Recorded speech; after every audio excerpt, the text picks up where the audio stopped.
नमस्कार. IPLचा रणसंग्राम या कार्यक्रमात आम्ही दोघे तुमचं स्वागत करतोय. हे पर्व आहे 15वं वर्ष आहे IPLचं. सुरुवात कार्यक्रमाची आज व्हायला पाहिजे ती कालच्या मॅचपासनं. गरजेचं आहे बोलणं, कारण इतका धावांचा पाऊस पडलेला आहे तिथे. अक्षरशः भरपूर रन्स झाले होते, पण तेवढीच चांगली मॅच देखील झाली होती. 217 रन बोर्डावरती लागले होते आणि तुफान फटकेबाजी झाली होती.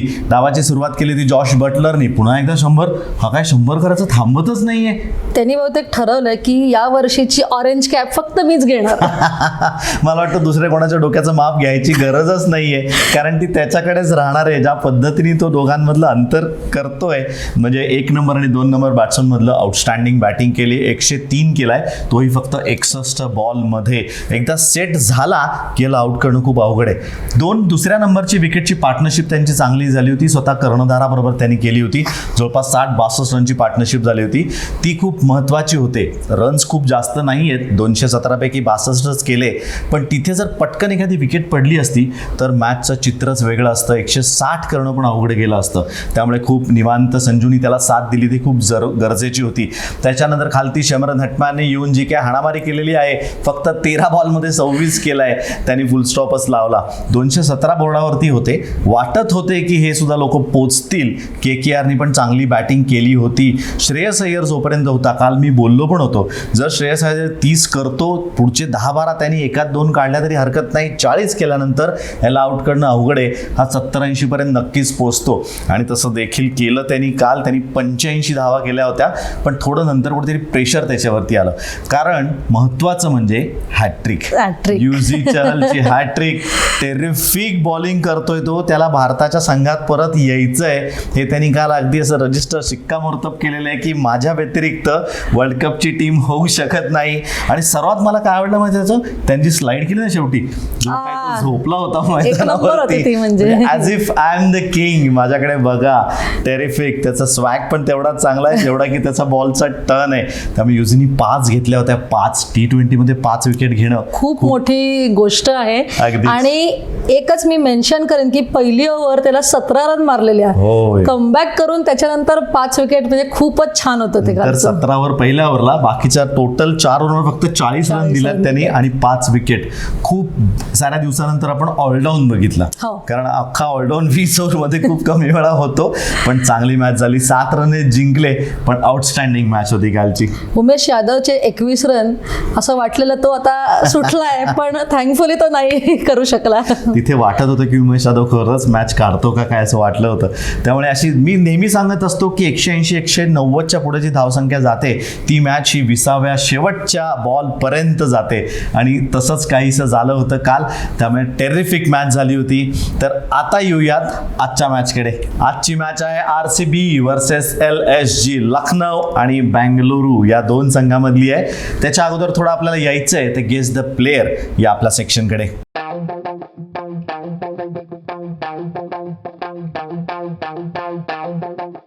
पाहूयात आजचा आपला प्लेयर कोण आहे, आजचा बॅट्समन कोण आहे. तुम्हाला बॅट्समन ओळखायचा आहे तर बघूयात आजचा बॅट्समन कोण आहे तो.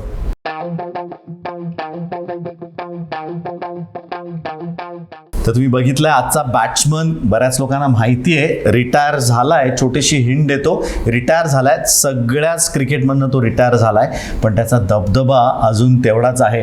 एवढा दबदबा आहे की त्याच्या नावाचं ज्युनियर लोक पण यायला लागलेत ऍक्च्युली. त्यामुळे खूप मोठी हिंट तुम्हाला आहे. थोडंसं येऊयात कालच्या उत्तराकडे. कालचं उत्तर खूप लोकांनी ओळखलंय.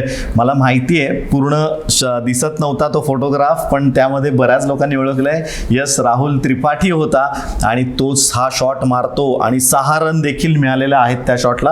परफेक्ट उत्तर दिलेलं आहे तुम्ही लोकांनी, कारण कव्हर्समधनं जास्तीत जास्त पाय पुढे काढून स्पिनर्सला हा शॉट खूप डिफिकल्ट आहे. तो राहुल अगदी लिलया मारतो. त्यामुळे सुंदर फॉर्मात आहे तो राहुल त्रिपाठी, आणि तोच काल आपला गेस द प्लेयर होता. धन्यवाद, खूप साऱ्या लोकांनी बरोबर उत्तर सांगितलं त्याबद्दल. तर येऊयात आजच्या मॅचकडे. RCB LSG. आजची तुझी टीम काय? आजची माझी टीम आहे RCB.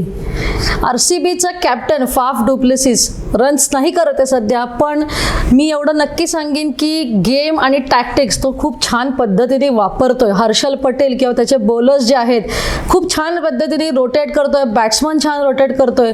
सो मला असं वाटतं की आज डुप्लेसिस स्वतःही रन्स करेल आणि मॅचमध्ये पण काहीतरी चांगलं करेल. त्याला स्वतःला रन्स करणं गरजेचं आहे. बघूया आज काय होतंय. दुसरा कर्णधार आहे, दुसरी टीम आहे ती LSG लखनौ सुपर जायंट्स. यंदाच पदार्पण करतायत. कॅप्टनशिप दिली ती KL राहुलकडे. जबाबदारीपूर्ण कॅप्टन्सी करतोय. 100 देखील केलं होता मागची मॅच, तोही मुंबई अगेन्स्ट. जबरदस्त फॉर्मात आहे. दोन्ही टीम जर कम्पेअर करायचं झालं किंवा दोन्ही कर्णधार जर कम्पेअर करायचं झाले तर दोघांचे ऑलमोस्ट स्टॅट सेम आहेत टीमच्या बाबत. 6 मॅचेस खेळलेत, 4 जिंकलेत, 2 हरलेत. त्यामुळे दोघांचेही पॉईंट सुद्धा तेवढेच आहेत. त्यामुळे बरोबर 8 पॉईंटवरती दोन्ही ह्या टीम आहेत. तर आज ह्यांच्याच मध्ये टसन बघायला मजा येईल काय होतंय, कारण ह्यांच्यातनं एक जण पुढे जाणार आणि तो पोहोचणार आहे 10 पॉईंट्सवरती. तर बघूयात दोघांपैकी पहिले 10 पॉईंट्स कोण घेत आहे. आता येऊया त्याच्या विकेटकडे, पिच रिपोर्टकडे.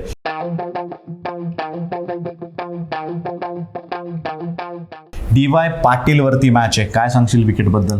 मला असं वाटतं ह्या IPL मध्ये ना फक्त रन्स बघायला मिळणार आहेत असं वाटतंय. विकेट्स घ्यायला इतके कष्ट घ्यावे लागतात बॉलर्सना, पण आजचं विकेट मला असं वाटतं नक्की बॅटिंग विकेट असणार आहे. कारण एकतर मुंबई आहे, पुन्हा एकदा DY पाटील, तिकडे खूप रन्स झालेले आपल्याला दिसत आहेत. जरी 1-2 मॅचेसला कमी दिसले आहेत पण रन्स नक्की आहेत. बॅटिंग विकेट आहे फॉर शुअर. येस, आपण बोललो होतो ज्यावेळेस IPL सुरू होणार होतं तेव्हाच म्हटलं होतं महाराष्ट्रात होणार आहेत मॅचेस, त्यामुळे रन्स तर जरूर होणार. पण आता मुंबईच्या विकेटचा लाल रंग दिसायला लागलेला आहे आणि मजा येणार आहे. त्यामुळे लालसर विकेट दिसणार आहे. तर येऊया टॉसकडे. ज्यावेळेस मुंबईच्या विकेटचा रंग हा लाल होत जातो त्यावेळेस बॅटर्सना कुठेतरी त्रास हा थोडाफार सहन करायला लागतो, पण अजून तरी तसं दिसलं नाही आहे. पण टॉस झाल्यानंतर मी तरी सजेस्ट करेल कर्णधाराला की त्यांनी आज बॉलिंगच घ्यावी, चेस करावा, कारण चेस करून जिंकू शकतायत असं वाटतंय. परत एकदा ड्यूचा फॅक्टर आहे, मॉइश्चर आहे, त्यामुळे टॉस जिंकल्यानंतर बॉलिंगच घ्यावी असं मी तरी सजेस्ट करेन. आता येऊयात ते आजच्या प्लेइंग 11कडे. बघूया काय असेल RCBची प्लेइंग 11.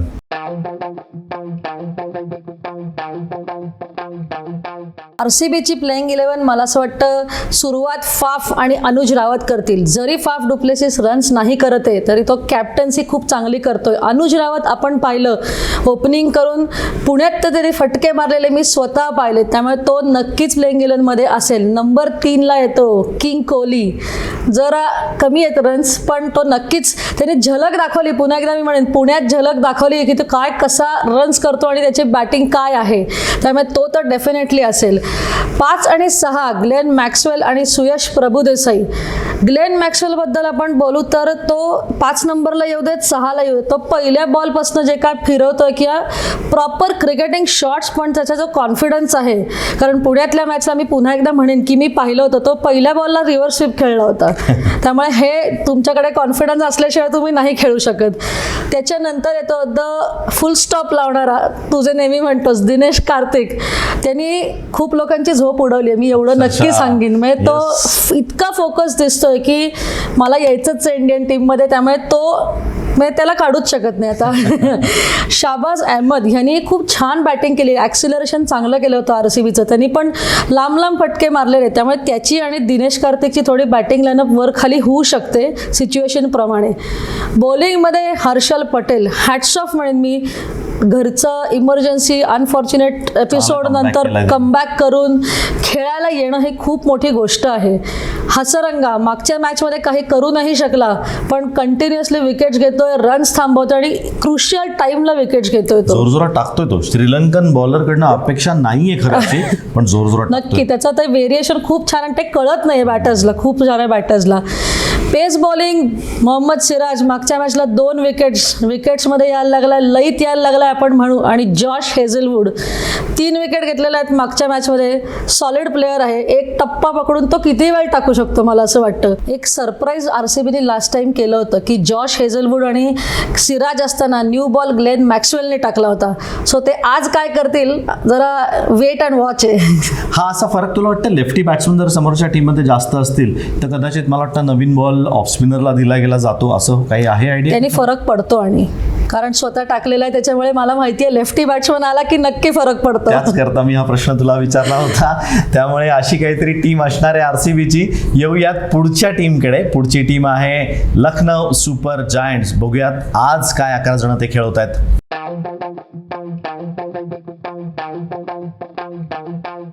थोडंसं येऊया मागच्या मॅचकडे. लखनौच्या मागची मॅच ते जिंकले होते, तेही 18 रनाने मुंबईला हरवलं होतं. आता मुंबईसारखा दिग्गज संघ वगैरे मी काय म्हणणार नाहीये, कारण यावर्षी काय करतायत ते आपल्याला दिसतं एकदम तळात आहेत. त्यामुळे मुंबईला हरवलं होतं, त्यामुळे ओके म्हणजे अशी काही छान मॅच वगैरे त्यांनी काढली असं म्हणणार नाही.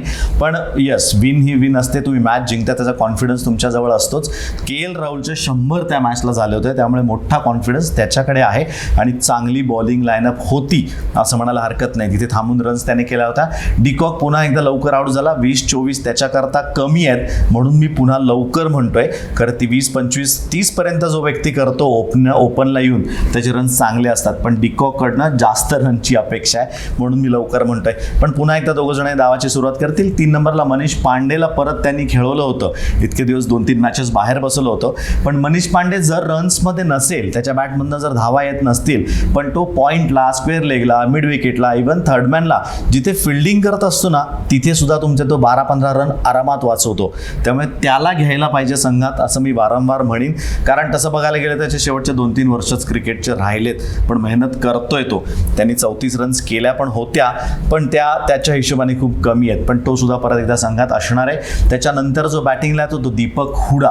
हे एक सरप्राईज पॅकेज आहे त्यांच्याकरता, कारण बॉलर म्हणून ह्याचं नाव पहिलं कन्सिडर केलं होतं, पण आता जास्त बॅटिंग करतोय. मागच्या मॅचला रन्स नव्हत्या, पण तो ही अमंग रन्स, त्यामुळे तो चांगले बोर्डावरती रन्स लावू शकतो. त्याला स्वतःला कॉन्फिडन्स आहे, त्यामुळे तो संघामध्ये त्याचं स्थान टिकवून आहे. त्यानंतर मार्कस स्टॉयनिसची या संघामध्ये एंट्री झाली आणि त्याच्यामुळे बॅलन्स संघ झाला असं मला वाटतं. बॉलिंग सुद्धा करतो, बॅटिंग पण करतो, त्यामुळे त्याला 5 ते 6 नंबरला बॅटिंगला येणं खूप गरजेचं आहे आणि तिथे येऊन स्टॉयनिस काहीतरी करून दाखवतोय, आपण बघितलंय. आयुष बदोनी हे सुद्धा नवीन यंग पोरगा आहे. याचा सुद्धा नंबर जो आहे तो वरती खालती होऊ शकतो, गरजेनुसार त्याला पाठवतात. जर पटकन एखादी विकेट पडली तर 3 किंवा 4 नंबरला पण येऊ शकतो. तशी तयारी, त्याची स्वतःची मानसिक तयारी जी लागते ती आहे, जी की चांगली साईन आहे LSG करता. त्यानंतर कृणाल पंड्या येतो. कृणाल पंड्याला आपण बघितलंय कधी कधी मॅचमध्ये बॉलिंग सुद्धा त्यांनी केलेली नाहीये, म्हणजे हे अनपेक्षित आहे की कृणालला बॉलिंग नाही देत, पण विकेट कसं आहे ते राहुल अभ्यास करतो आणि त्याप्रमाणे त्याचे बॉलर्स खेळवतोय, जे की खूप महत्त्वाचं आहे. खरंच अभ्यास, तो इंजिनियर स्वतः आहे, त्यामुळे अभ्यास किती गरजेचा असतोय त्याला माहिती आहे आणि तेच काम तो इथे सुद्धा करतोय. पण कुणाल पांड्या नक्कीच आहे, बॅटिंगला पण साथ देतो, बॉलिंग पण करतो. मागच्या मॅचला थोडी खराब टाकली होती, पण तो संघात असणार. त्यानंतर जेसन होल्डर आहे, हा देखील एक ऑलराऊंडर आहे. ऑलराऊंडर यांच्याकडे एका मागोमाग 4 ते 5 ऑलराऊंडर्स आहेत आणि सगळे जेन्युइन ऑलराऊंडर आहेत, जे स्वतःच्या देशासाठी देखील ऑलराऊंडरची भूमिका पार पडतात आणि या संघात सुद्धा. त्यामुळे जेसन होल्डर पण महत्त्वाचं नाव आहे. त्यानंतर चमीरा जो येतो गोलंदाजीला, तो पण चांगली बॉलिंग करतोय. 1 विकेट काढली होती, थोडे रन जास्त दिले होते, 40-45 जवळपास 48 रन्स त्याने काहीतरी दिल्या होत्या, पण तो पण चांगल्या फॉर्मामध्ये दिसतोय. आवेश खान हे पण एक सरप्राईज पॅकेज आहे. सुरुवातीला असं मला वाटलं पहिल्या 2 मॅच की आवेश खानचा पेस थोडा कमी झालाय का काय, पण तसं नाही आहे. तो जरा येताना कॅज्युअल येतोय, म्हणजे डिलिव्हरी स्ट्राईडला जी ताकद लावायला लागतं शोल्डरची ती पूर्ण लावतोय, पण पळत येताना थोडासा कॅज्युअल वाटतोय, लेट बॅक त्याचा ॲटिट्यूड वाटतोय. पण बॉल पडल्यानंतर तसं काही जाणवत नाही. 3 विकेट त्यांनी पण काढल्या होत्या, चांगल्या फॉर्मात तो आहे. आणि रवी बिष्णोई त्याच्याबरोबर असेल, जो की परत स्पिनसाठी एकदा तिथे येतोय, कमी रन्स देतोय, 30-32 रन्समध्येच असतो, जास्त देत नाही, त्यामुळे तो पण महत्त्वाचा भाग आहे. खूप बॅलन्स साईड मला वाटते, कारण 3, 4, 5, 6, 7 जरी म्हटलं आपण तर ऑलराऊंडर्स खूप सारे भरले त्यांच्याकडे, त्यामुळे खूप सारी बॅलन्स साईड मी वाटते. परवा पण म्हणलं होतं की ऑलराऊंडर्स असले की कॅप्टनला ट्रीट असते, तुम्ही कुठल्याही प्लेअरला कधीही वापरू शकता. त्यामुळे आत्ता मला स्टॉयनिसला बॉलिंग द्यायची आहे तर तो देऊ शकतो, उद्या नाही द्यायची, नाही देऊ शकत. कुणाला दिली पण नव्हती त्याने 1 मॅचला. एक्झॅक्टली, त्यामुळे खूप बॅलन्स साईड आहे, म्हणूनच कुठेतरी चांगल्या पोझिशनला आहे. 8 पॉईंट्स घेतलेत. आज मजा येणार आहे. दोघांपैकी कोण 10 पॉईंटवरती जातं हे आपल्याला बघायचं आहे. तर आता येऊया टॉप परफॉर्मर्सकडे. आपण सुरू करूया RCB पासून. तुझा बॅटर माझा बॅटर दिनेश कार्तिक. Oh. मी मगाशी म्हणलं तसं मागच्या मॅचमध्ये 66 नॉट आउट केलेला.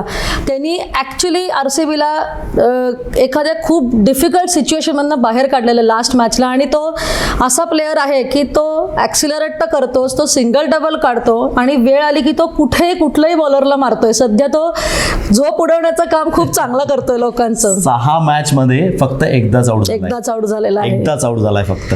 Top bowler Hasaranga. मागच्या मॅचला विकेट नाही मिळाल्यात जास्ती, पण तो कंटिन्युअसली विकेट्समध्ये आहेत, विकेट मिळवतोय, रन्स थांबवतोय. नक्कीच तो चांगला बॉलर आहे RCBसाठी. आणि टॉप ऑलराऊंडर ग्लेन मॅक्सवेल. मागच्या मॅचला न्यू बॉल पण टाकला, बॅटिंग कुठल्याही पोझिशनला करू शकतो आणि तशीच बॅटिंग सेम पोझिशनला करतो. त्याच्यामुळे नक्कीच ग्लेन मॅक्सवेल हा टॉप ऑलराऊंडर आहे. नक्कीच जावई आहे भारताचा, करायलाच पाहिजे त्याला. त्यामुळे एन्जॉय करतोय भारतातलं क्लायमेट. मी असं ऐकले की त्याच्या आहारात खूप फरक पडलाय, फक्त इडली आणि डोसे सध्या खातोय तो. नॉनव्हेज थोडं बाजूला ठेवलंय, त्याचा फरक दिसतोय आपल्याला, परफॉर्मन्स होतोय.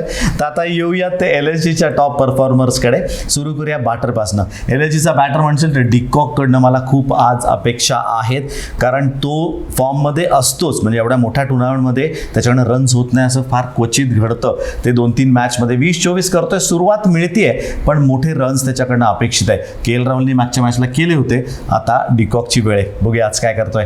त्यानंतर टॉप बॉलर म्हणाल तर टॉप बॉलर आवेश खान.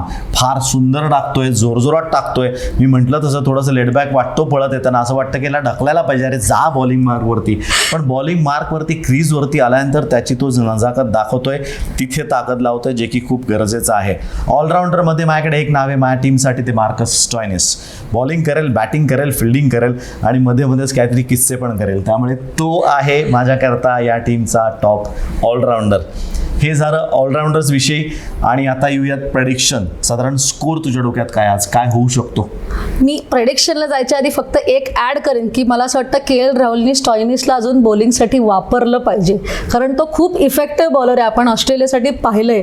स्कोर बघायला गेलं तर मी नक्की म्हणेन 180 पर्यंत आज जायलाच पाहिजे स्कोर. 170 ते 180 जवळपास अशी काहीतरी धावसंख्या व्हायची शक्यता आहे या विकेटवरती, या आउटफिल्डवरती. हे झालं आजच्या मॅच विषयी. तर आता येऊयात आपल्या लाडक्या सेगमेंटकडे, किस्से ड्रेसिंग रूमचे.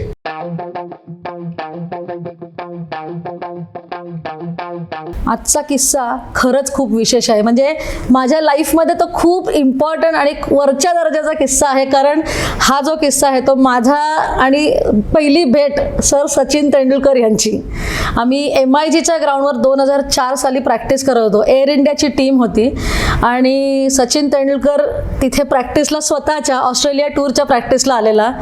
टर्फ विकेट होतं तिकडे, त्याच्या ऑफकोर्स त्याच्यावर त्यांनी सिंथेटिक मॅट घातलं, त्याच्यावर पाणी टाकलं अँड देन टेनिस बॉलनी बॅकफुटची तो प्रॅक्टिस करत होता. पेस आणि बाउन्ससाठी. आपल्या देशामध्ये तिकडची विकेट्स कशी तयार करायची या व्यक्तीकडनं शिकावं. आणि आम्हालाही ते पहिल्यांदा अनुभवायला मिळालं की अशी प्रॅक्टिस, प्रिपेरेशन असं असतं. आणि त्यांच्याच नेटच्या समोरच्या बाजूला दुसऱ्या कोपऱ्यात एअर इंडियाची आमची प्रॅक्टिस चालू होती. म्हणजे हे इतकं अवघड होतं की आमच्या नेट्समध्ये एक बॅटर होता एअर इंडियाच्या आणि 5 बॉलर्स होते. प्रॅक्टिस चालू असताना एका पॉईंट नंतर फॉर्मर इंडिया कोच, जे तेव्हा एअर इंडियाच्या कोच होत्या पूर्णिमा राव, त्यांना असं जाणवलं की नेट्समध्ये फक्त दोघंच खेळतायत, उरलेले 4 जण मागे बघतात की सर सचिन कसे प्रॅक्टिस करतायत. अशी साधारण 1 तासभर प्रॅक्टिस चालली आमची, पण त्यांच्या लक्षात आलं की आज प्रॅक्टिस होणं इम्पॉसिबल आहे. सो आमची ॲक्च्युली प्रॅक्टिस थांबवली होती. त्याच्यानंतर सचिन सरांची प्रॅक्टिस संपली, मग त्यांच्याशी भेट घालून दिली आणि ती प्रॅक्टिस संपलीच आमची त्या दिवसाची. मग त्याच्या पुढे तासाभराच्या वर प्रॅक्टिस होऊच शकली नाही आमची. आणि तो खूप आजपर्यंत न विसरता येण्यासारखा किस्सा होता, कारण स्वतः सचिन तेंडुलकर कशी प्रॅक्टिस करतो, की त्याचं फोकस, त्याचं प्रिपेरेशन कसं असतं हे ॲक्च्युअलमध्ये बघणं हे खूप खूप खूप छान होतं. वा, फार छान किस्सा होता. स्वतःची प्रॅक्टिस बाजूला ठेवून त्याला प्रॅक्टिस करताना बघणं हे देखील तुम्हाला खूप सारं काही शिकवून जातं. याचं एक उत्तम उदाहरण आहे. म्हणूनच म्हणतात की वॉच अँड इम्प्रूव्ह, तर ते त्यापैकी ही एक गोष्ट आहे. You should watch others and improve your self. वा, फार छान. हे किस्से कसे वाटतायत आम्हाला जरूर कळवा, कमेंट सेक्शनमध्ये आम्हाला सांगा कसे वाटतायत. तर येऊयात पुन्हा एकदा परत आजच्या मॅचकडे. आजचं युद्ध कोणाकोणाच्या मधलं आहे तर बघूयात. आजचं युद्ध आहे ते KL. Rahul versus Josh Hazlewood. एक टेस्टचा जोरदार बॉलिंग करतोय, एक टेस्टमध्ये ओपन देखील करतो. नवीन बॉल, दोघांनाही सवय आहे. बघूया कसं एकमेकाला फेस करतायत. आजचं युद्ध होणार आहे ते Glenn Maxwell versus Marcus Stoinis. एकाच गावातली, एकाच शहरातली लोक आहेत, एकाच नेटमधली लोक आहेत, पण वेगळ्या वेगळ्या टीममध्ये आहेत. त्यामुळे त्याला माहिती आहे हा काय करतो आणि ह्यालाही माहिती आहे तो काय करू शकतो. त्यामुळे बघायला मजा येणार आहे. आजचं युद्ध आहे ते दिनेश कार्तिक वर्सेस आवेश खान. हे देखील एकाच शहरातली लोक, एका गावातली लोक आहेत, पण बघूयात एकमेका समोर येत आहेत तर काय दंगा करतायत. अशी काहीतरी मस्त मॅच आज होणार आहे. आणि पुन्हा एकदा सांगतो की आज जो 2 पॉईंट घेईल तो ह्याच्यावरतीच जाईल, कारण दोघेही 8 पॉईंट वरतीच आहेत. खूप चांगली मॅच होणार आहे. थोडंसं बोलूया आता उद्याच्या मॅच विषयी. उद्या वार आहे बुधवार आणि उद्या मॅच होणार आहे संध्याकाळी 7:30 वाजता. ती पण होणार आहे पुण्यामध्ये गहुंजे स्टेडियमवरती, MCAच्या गहुंजे स्टेडियमवरती. ती होणार आहे DC आणि PBKS दिल्ली आणि पंजाब या 2 संघामधली. तुमच्यापर्यंत न्यूज पोहोचलीच असेल की दिल्लीचे 2-3 प्लेयर्स जे आहेत, रादर एक प्लेयर आणि त्यांचा सपोर्ट स्टाफपैकी 2-3 जण थोडे करोना पॉझिटिव्ह आहेत, पण ही मॅच होणार असं सांगितलं गेलेलं आहे, कारण त्या अख्ख्या टीमला वेगळ्या हॉटेलमध्ये शिफ्ट केलेलं आहे. त्यामुळे बाकी कोणाला हा त्रास नाही आहे. त्यामुळे ही मॅच होईल असं वाटतंय. थोडंसं सावट कुठंतरी करोनाचं या टुर्नामेंटवरती देखील आलंय असं वाटतं, पण घाबरायचं कारण नाही आहे. योग्य ती काळजी तिथे घेतली जाते. त्यामुळे ही मॅच होणार आहे उद्या DC वर्सेस PBKS संध्याकाळी 7:30 गहुंजेवरती. ती तुमच्याबरोबर आम्ही घेऊन येणारच आहोत तुमच्याकरता. भेटूयात उद्या 4 वाजता. तोपर्यंत पाहत राहा फक्त सकाळ.